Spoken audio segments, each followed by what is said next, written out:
네, 앞서 전해드렸듯이 드디어 내일 고3 학생들 등교 수업을 앞두고 있습니다.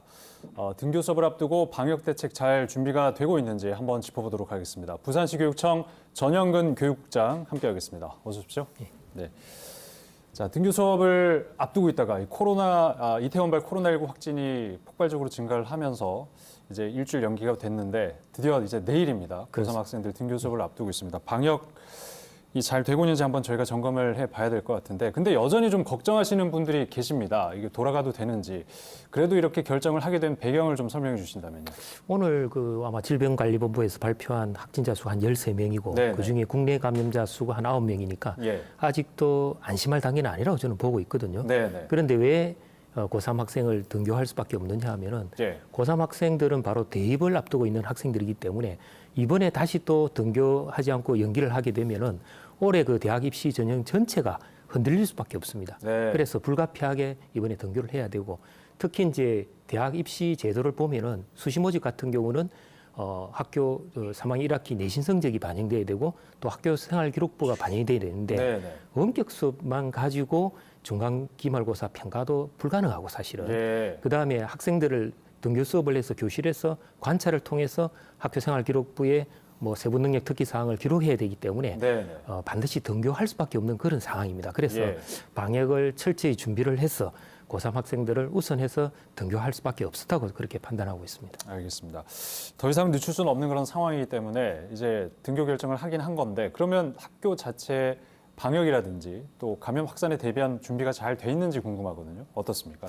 일단 이제 코로나19를 보면은 지금까지 집단 감염 자체가 다중이용 시설에서 많이 나왔거든요. 그랬었죠. 예. 뭐 교회라든지 또는 이태원 같은 경우 클럽이라든지 네네. 뭐 주점이나 노래방 같은 경우인데, 역시 학교라는 특성도 보면은 학생들은 그 감염에 대한 어떤 면역력이 약하고 네. 또 단체 이제 생활을 하기 때문에 아무래도 감염 우려가 높습니다. 예. 그래서 원래 당초에 이제 5월 13일 고3 학생들이 개학하기로 돼 있었기 때문에 우리 교육청에서 5월 11일, 12일 날 이미 그 체크리스트를 가지고 예. 꼼꼼하게 모든 걸 학교마다 점검을 마쳤습니다. 네네. 학교에서도 사실 상황별로 등교할 때, 그다음 교실에서, 화장실에서, 급식실에서, 매점에서, 그다음 특별실에서 각기 다른 상황별로 어떻게 거리두기를 하고 또 학생들 그 방역 수칙을 지킬 건가, 네. 이런 데 대한 대책 매뉴얼을 만들어서 학교마다 각기 그 실정에 맞는 대책을 수립해서, 제 생각에는 오늘이 이제 마지막 D-Day이기 때문에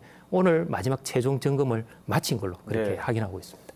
그래, 학생들이 학교에서 철저하게 방역을 통해서 안전이 확보될지 모르겠지만, 혹시 또 외부를 통해서 학생이 감염이 돼서 학교에 들어왔을 때 또 학교 내부에서 이제 확진이 이루어질 수 있는 거 아니겠습니까? 확산이 이루어질 수 있는 그런 상황인데, 만에 하나 이 등교 수업 시작 이후에 학교에서 확진자가 생길 경우에 어떤 식으로 대처가 이루어지는 건지 얘기를 좀 해주시죠. 실제로 그런 일이 일어나면 안 됩니다. 그럼요. 예. 가장 걱정스러운 게 바로 그 부분인데, 네네. 만약에 이제 만약 학생이 확진자가 되든 뭐 교직원이 확진자가 되면은 그 학교는 일단은 폐쇄가 될 수밖에 없고, 예. 물론 보건당국에 와서 학생들을 자가격리 대상자들을 이제 선별할 수밖에 없는데, 네네. 그거는 이제 보건당국에서 이제 철저히 그 매뉴얼에 따라서 하겠지만은, 일단은 등교 수업 자체가 그 다음 날부터는 바로 원격 수업으로 전환할 수밖에 없습니다. 네. 그래서 이제 자가격리돼야 될 학생 수를 뭐 선별도 하겠지만은 네. 일단은 확진자가 발생하면은 학부모가 불안하고 그렇죠. 또 학생들이 불안하기 때문에 네. 14일간은 원격 수업 체제로 갈 수밖에 없습니다.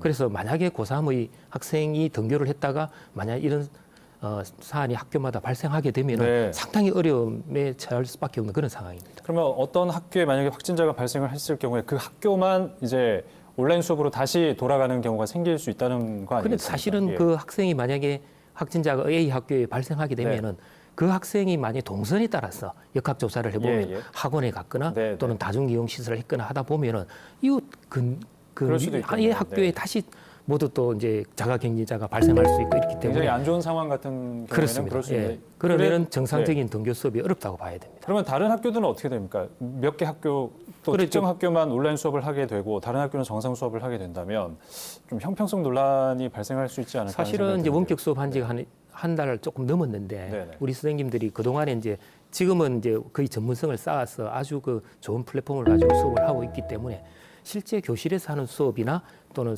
그 원격 수업을 하는 거나 별 차이가 없기 때문에 굳이 뭐 비교를 한다면 큰 차이는 없습니다만은 예. 단지 이제 등교 수업을 통해서 아이들의 어떤 학생 중심 어떤 활동 수업, 예를 들어 가지고 뭐 학생 자체 활동이라든지 메이크 교육이라든지 또는 예. 실험 실습 같은 수업이 아무래도 위축될 수밖에 없거든요. 네, 뭐 네. 굳이 비교한다면은 그런 수업이 위축돼서 다른 학교에 비해서는 학생의 어떤 수업 자체 또 질이라든지 이런 것은 다소 좀 떨어질 수 있다 이렇게 판단하고 있습니다. 하지만 또 위험의 확산을 막기 위해서는 그런 부분을 좀 감내를 해야 된다. 그렇습니다. 그런 예. 말씀이신 거군요. 예. 알겠습니다. 이 고3 학생들의 앞으로의 학사 일정, 일단 내일 등교 개학이 시작되면 어떤 식으로 이제 뭐 시험도 있을 거고요. 그렇습니다. 수능까지 학사 일정을 좀 간략하게 정리해 사실은 주시면. 이제 5월 13일 개학하면 주로 6월 초에 중간고사를 치르게 돼 있었는데 예, 예. 이것도 한 일주일 연기돼서 한 6월 10일 전후로 이제 학교마다 중간고사를 치르게 되고 네. 기말고사는 7월 말에 치게 됩니다. 아무래도 중간고사와 기말고사가 보통 2달 간격으로 돼 있는데 예. 지금 한 보름 이상 정도 돼서 평년도보다는 아무래도 그 기간이 짧아져서 아무래도 학부모나 학생들이 조금 불안감은 있고 네. 전체적으로 이제 그 모의 학력 평가라든지 이것도 보면은 원래 5월 14일 날 치기로 됐다가 5월 21일로 연기가 됐고 네. 네. 6월 모의 평가가 아니습니까? 이제 예. 졸업생까지 참여하는 그것도 6월 18일로 지금 연기가 돼 있습니다. 2주간. 그렇군요. 예. 대학 입시 일정 자체는 전부 15일간 뒤로 다 미뤄져 있기 때문에 아무래도 우리 그 고3 학생들은 이런 연기된 일정에 따라서 자기 학습 계획을 별도로 좀 수립을 하고 너무 불안해하지 말고 예. 차근차근 준비하면은 얼마든지 대학 입시를 충분히 준비할 수 있다고 보고 있습니다. 예. 그 말씀을 들어서는 그 이해는 되는데 예. 실질적으로 준비하는 학생들 입장 같은 경우에는 굉장히 압박감이 좀 있을 것 같습니다. 그렇습니다. 특히 온라인 수업으로 행여나 만약에 다시 돌아갔을 때 그때 그러면 평가는 어떤 식으로 이루어지게 되는 겁니까? 만약에 온라인 수업으로 예. 되돌아간다면 네. 사실 평가는 불가능해집니다. 그래서 지금 구상하고 있는 것은 예를 들어 저학년 같은 경우에는 만약에 평가 횟수를 줄이거나 네. 네. 고3 같은 경우는 어떤 방법이든지 간에 뭐 학교를 2개를 빌려서라도 실제로 등교를 해서 시험을 칠 수밖에 없습니다. 네. 그런 상황은 일어나서는 안 되겠지만은 예. 저희들이 플랜 B로 그런 것까지 지금 고민을 하고 있습니다. 당장 내일 이제 고3 학생들의 등교 수업이 이루어지니까 저희가 고3에 집중을 할 수밖에 없는 그런 상황인데 지금 환경 자체가 이렇다 보니까 이번 대입에서 재수생에 비해서 또는 삼수생에 비해서 고3 학생들이 좀 불리한 거 아닌가 이런 얘기도 있거든요. 실질적으로 좀 그렇지 않겠습니까? 아무래도 지금 고3 학생들 같은 경우는 가정학습을 한 달 이상 했고 예. 온라인 수업을 한 달 이상 했기 때문에 학습량 자체가 전체적으로 부족하다고 볼 수밖에 없거든요. 네. 어떤 과목은 수능 과목인데도 불구하고 늦게 지금 시작한 것도 있고 이렇기 때문에 네. 졸업생들에 비해서는 아무래도 수능 시험 칠 때는 조금 불리하다 이런 생각을 가지고 있고요.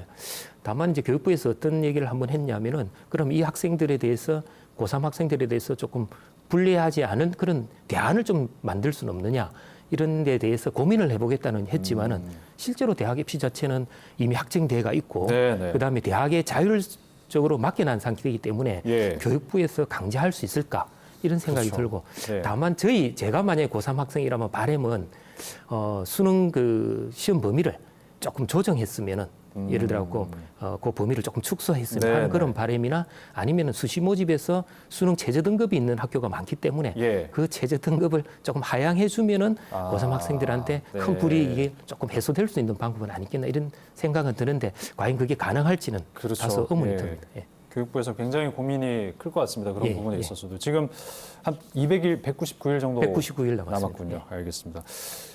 근데 이제 고학년 같은 경우에 뭐 고등학생들, 중학생들 같은 경우에는 그래도 모르겠습니다. 수업 시간이라든지 쉬는 시간에 마스크 착용 이런 통제가 좀 양호하지 않을까 싶은데 초등학생 같은 경우에 그런 부분에 있어서 잘 이렇게 준칙을 잘 따를까요? 어떻습니까? 뭐 초등학교 네. 특히 저학년 1, 2학년 같은 경우는 뭐 마스크가 조금 이제 번거롭기 때문에 뭐 네네. 쉽게 오랫동안